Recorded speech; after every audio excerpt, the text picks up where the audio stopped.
স্বৈরশাসকের ১৬ বছর দমন, নিপীড়ন, জেল, জুলুম ও হত্যা সহ্য করার পরও জামায়াতে ইসলামীর নেতাকর্মীরা দেশ ছেড়ে চলে যায়নি বলে জানিয়েছেন দলের আমির ডক্টর শফিকুর রহমান।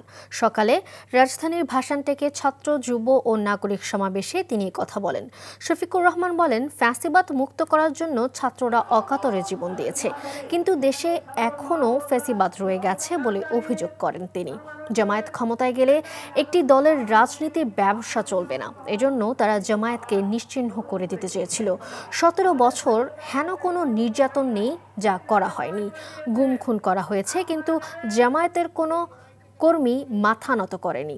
বিএনপি জোট সরকারের মন্ত্রিত্বে থেকেও জামায়াতের কোনো নেতা দুর্নীতি করেনি বলেও জানান ডক্টর শফি।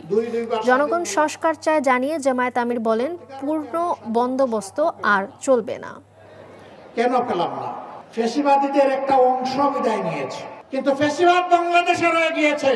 স্বৈরাচারের বিরুদ্ধে 15.5 বছর আমরা আন্দোলন করেছি, আমরা জীবন দিয়েছি, আমরা মামলা গলাই নিয়ে জেলে ঢুকেছি, দেশের মাটিকে কামড়ে ধরেছিলাম, বুকে জড়িয়ে এখানেই ছিলাম, জেল বরণ করেছি, জীবন দিয়েছি, কিন্তু দেশ ছেড়ে আমরা পালাইনি।